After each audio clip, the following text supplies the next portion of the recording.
Assalamualaikum warahmatullahi wabarakatuh. Salam sejahtera untuk kita semua.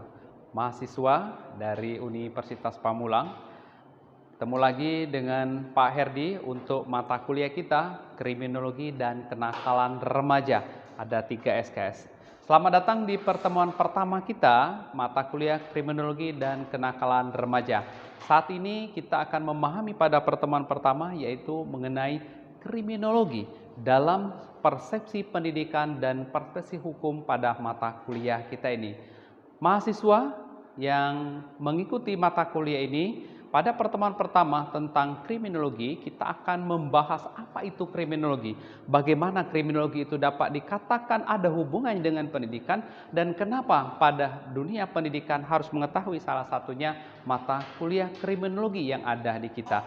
Kriminologi dari kata krimen atau kejahatan. Nah, dari satu kejahatan yang dapat kita pahami ini, maka kita mengambil salah satunya kata kriminologi untuk dipelajari pada program studi pendidikan Pancasila dan kewarganegaraan yang kita cinta ini.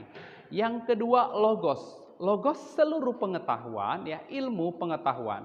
Maka dari kata krimen dan logos ini tadi, ya, tentu menjadi suatu objek yang harus kita pahami mengenai logos dan krimen pada mata kuliah kita yang pertemuan pertama ini.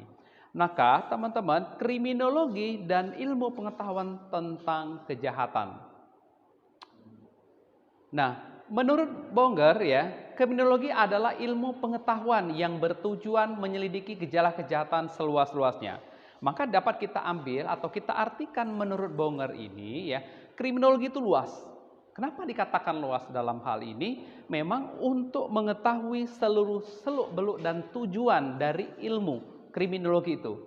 Maka dari pendapat Bonger ini dapat kita ambil garis benang merahnya mengapa dunia pendidikan itu penting untuk mengetahui bahwa kenapa ilmu kriminologi itu dihadirkan juga di Fakultas Keguruan Ilmu Pendidikan dan harus dipahami juga oleh rekan mahasiswa. Nah, rekan-rekan, kriminologi dan ilmu pengetahuan ini merupakan dua rangkaian yang tidak bisa dipisahkan. Maka apa yang menjadi penyebab bagaimana kriminologi dapat dilakukan dan mengapa kriminologi itu ada di antara kehidupan manusia. Nah, yang pertama, kriminologi itu dekat salah satunya dengan kemiskinan. Maka faktor kemiskinan yang dalam satu area, dalam satu wilayah ini menyebabkan juga kriminologi tingkatnya tinggi. Kemudian pelacuran. Pada saat lokalisasi, dalam hal ini ada tempat lokalisasi dalam hal pelacuran tadi, menyebabkan juga dampak yang sangat besar dan signifikan bertemunya orang-orang heterogen kepada dunia yang satu ini, maka hal itulah salah satu juga menyebabkan kenapa kriminologi timbul. Yang ketiga, alkoholisme atau alkohol. Anak-anakku, alkohol itu salah satu penyebab utama.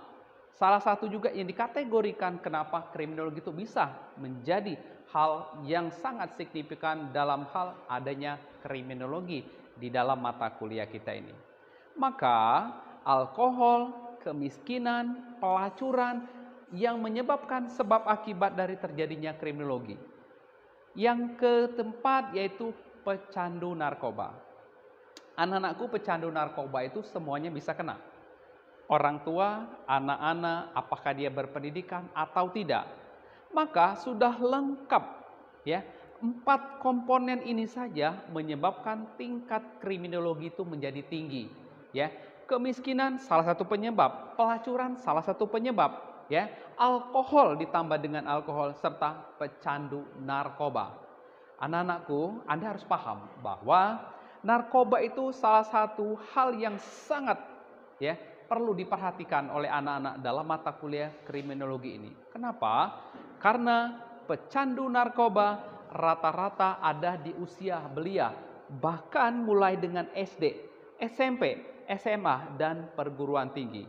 Menurut hasil riset dari LIPI dikatakan bahwa justru anak-anak pelajar lebih tinggi pecandu narkoba dibanding dengan mahasiswa atau tingkat perguruan tinggi dan universitas. Dan yang kelima adalah bunuh diri. Maka rangkaian kemiskinan, pelacuran, alkoholisme, pecandu narkoba ini bisa menyebabkan yang terakhir atau yang kelima itu bunuh diri. Rekan-rekan mahasiswa, kalau kita ambil dari kelima komponen ini tadi, maka sudah lengkap pengertian dari sebuah kejahatan.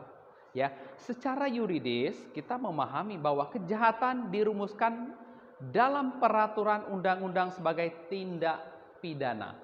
Kalau kita berbicara tentang tindak pidana, tentu harus ada implementasi inkrah dari sebuah tindak pidana. Apakah itu pembunuhan? Apakah itu tindak pidana korupsi? Atau tindak pidana kekerasan, misalnya pemerkosaan dan sebagainya.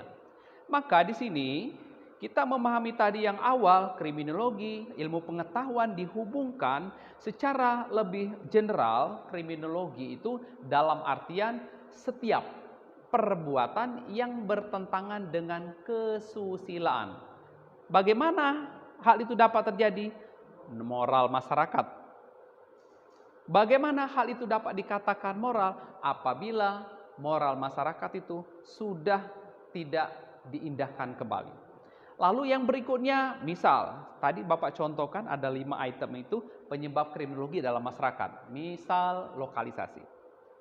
Ya, tempat-tempat pelacuran, tempat-tempat kriminalisasi itu menyebabkan tingkat kejahatan makin tinggi. Walaupun mungkin teman-teman ada juga di antara muda, misal dalam masyarakat yang besar, anak-anak yang besar, maka tingkat gesekan itu akan makin tinggi. Apakah nanti ada tawuran masyarakat? Apakah itu ada tawuran berbeda suku, berbeda agama, dan lain sebagainya. Maka muaranya akan menjadi tindak pidana kejahatan. Salah satunya kejahatan pelacuran, kejahatan antar suku, dan sebagainya. Kemudian teman-teman bisa juga terjadi misalnya salah satu kejahatan yang dapat menyebabkan kriminologi itu tinggi.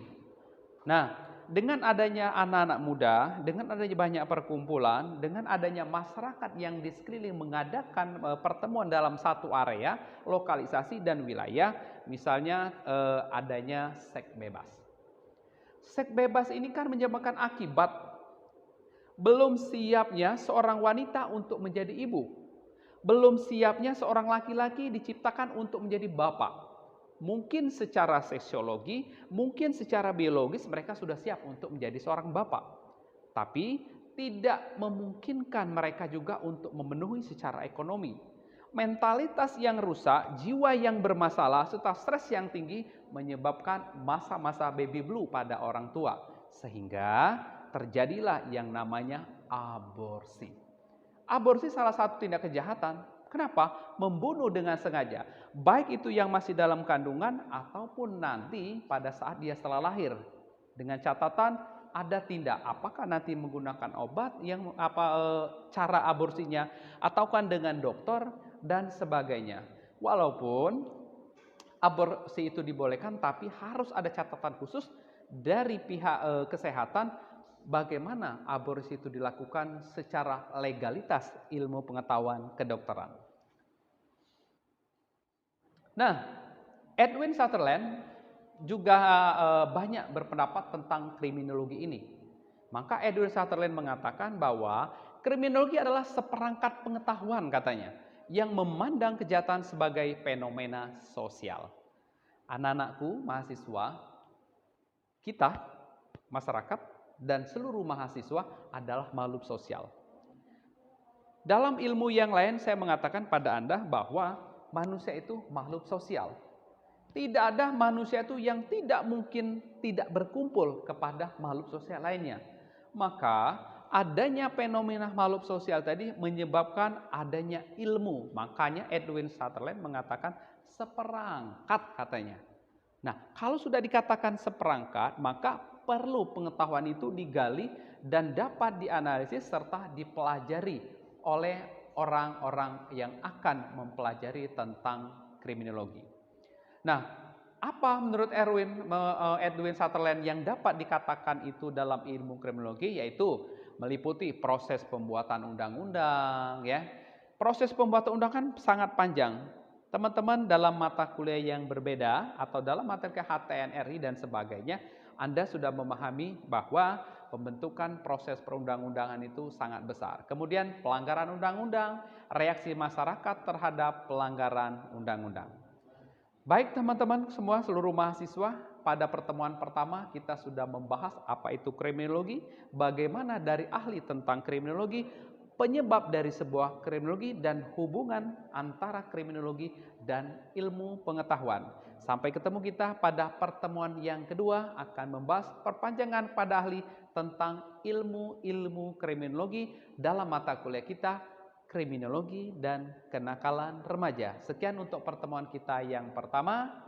Baik, tetap semangat untuk kita belajar dan sampai jumpa, sampai ketemu lagi dengan Pak Herdi dalam mata kuliah kriminologi dan kenakalan remaja. Wassalamualaikum warahmatullahi wabarakatuh.